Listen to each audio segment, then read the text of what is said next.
Y'all, I am finding myself more intrigued, impressed, and wildly entertained by the strategy used by Iran in their response to Israel with each passing hour. I already did a video this morning talking about the reported costs of all the defense systems activated by Israel in following this Iranian response, and relating that to just the cost analysis in Hamas, why they fire rockets. But this guy right here goes into, or just kind of talks about something that is just really quite brilliant. He says, at Stanford, I attended a masterclass on military strategy led by a person with decades of experience, including serving at the highest levels in the military and government. One lesson he taught that I always remembered was this. He asked us, say the U.S. decided to attack Iraq with a new stealth jet it hadn't used before that evaded all radars. The attack was a success. Was it strategic? Many in the class raised their hands to say yes, it achieved its goal, but the professor said it may not have been. The reason why? Well, because now your adversaries know your capabilities, and it's a matter of time before they find ways around them. If this attack could be done with conventional weapons, it's better to keep your top weapons until you need them. Using them creates a disadvantage. He then goes into his analysis, which is that the scale of Iran's attack, the diversity of locations it targeted and weapons it used, forced Israel to uncover the majority of anti-missile technologies the U.S. and it have across the region. The Iranians didn't use any weapons Israel didn't know they had. It just used a lot of them. But the Iranians likely now have almost a full map of what Israel's missile defense system looks like, as well as where in Jordan and the Gulf the U.S. has installations. It also knows how long it takes to prepare them, how Israeli society responds, etc. This is a huge strategic cost to Israel. While Arab regimes now are being blasted by their peoples, particularly the Jordanian monarchy, for not doing anything to protect Gazans, but then going all out to protect Israel. And I'm going to talk a little bit more about that point right there when I'm done reading this. He continues, crucially, Iran can now reverse engineer all the intel gathered from this attack to make a much more deadly one credible, while the U.S. and Israel will have to redesign away from their current model, which has been compromised. Its success in stopping this choreographed attack is thus still very costly. Moreover, the threat of a regional war that neither the U.S. nor the Arab regimes wants feeling nearer, it's likely their pressure on Israel to back down will increase, making a ceasefire more feasible. Anyone assuming this is just theatrics is missing the context of how militaries assess strategy versus tactics. Theater is an important factor, but gathering intelligence on the enemy's posture is more valuable, especially if one believes they're in a long war of attrition. Netanyahu and the Israeli government prefer a quick, hot, and urgent war where they can pull in America. The Iranians prefer a long war of attrition that bleeds Israel of its deterrence capabilities and makes it an ally for Arabs and the U.S. that's too costly to have. Lastly, if you are a person who hates war, if you want peace, the best and only way to get there in the region is to support the Palestinian struggle for freedom, justice, and dignity. There is no sustainable peace possible as long as the Palestinians live under an oppressive system of apartheid. And while admittedly, this last part, he's just stating what's obvious to any sane and civilized human being with a shred of decency or common sense, it's important to be said.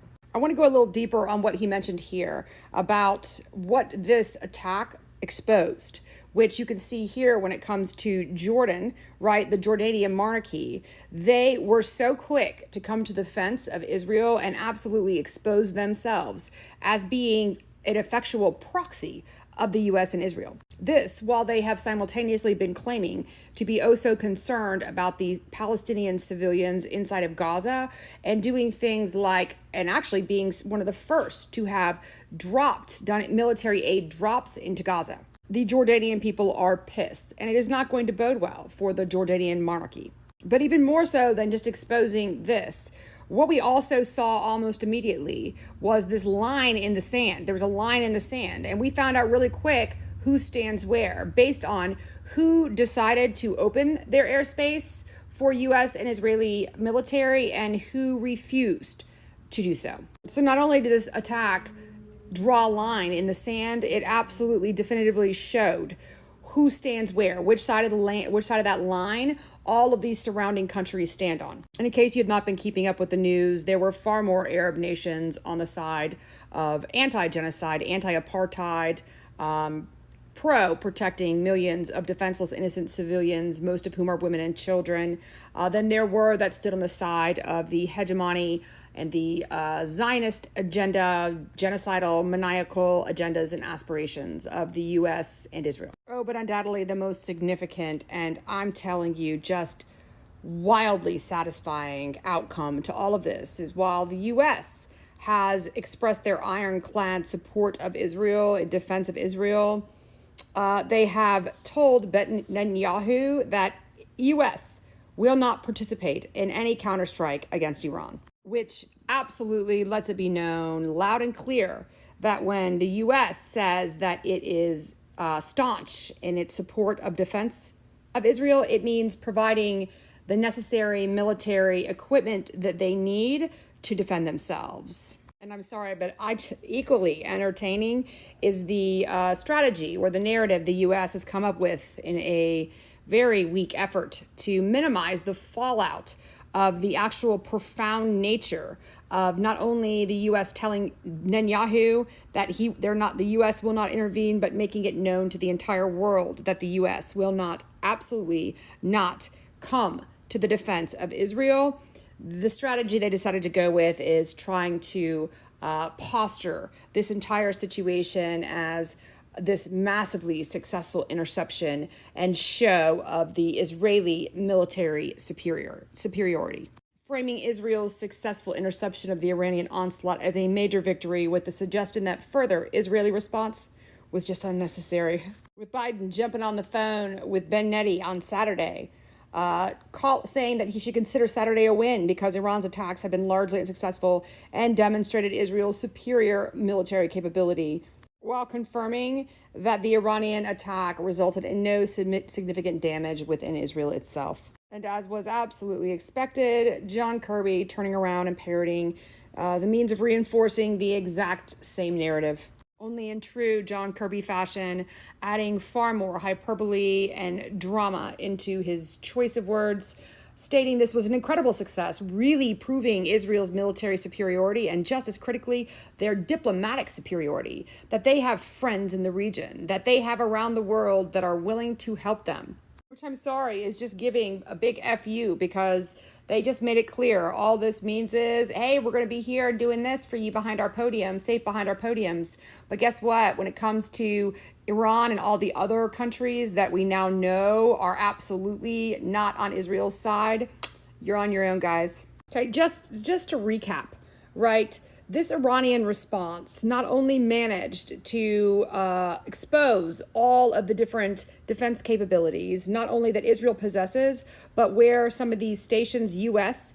Bases and missile silos are that also will come to the aid and defense, while simultaneously forcing surrounding Arab countries to show their hand and make it clear which line of the sand they stand on. The sheer magnitude of the attack depleted many of the Israeli air defense systems to the tune of about $1.8 billion or 4 to 5 billion shekels. And despite the fact that Joe Biden and John Kirby, with his dual Israeli-U.S. citizenship, want to go out and try spinning this narrative into how this is a massive victory and it just proves Israeli superiority, blase, blase, they did not mince their words when letting Netanyahu, as well as the entire world, know that the U.S. will not intervene or take part in any Israeli counter response. Understand, this is like a big neon sign flashing to the whole world that the U.S. has seen enough, they've seen what they need to see, and have made the decision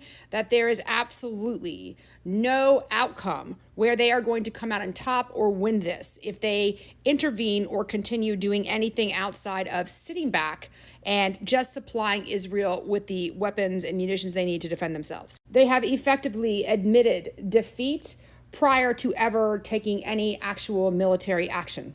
Oh, but there's more, because on top of that, the similarity between the Iranian response to Israel launching attacks on military personnel in Syria and the U.S. launching attacks in response to Yemenis or the Hezbollah attacking U.S. personnel inside of Iraq absolutely just exposes the blaring hypocrisy and double standards of the West. Okay, if the U.S. was justified under Article 51 in their attacks against Yemen, then Iran was absolutely justified under the same article in their attacks against Israel. Oh, but it still gets better.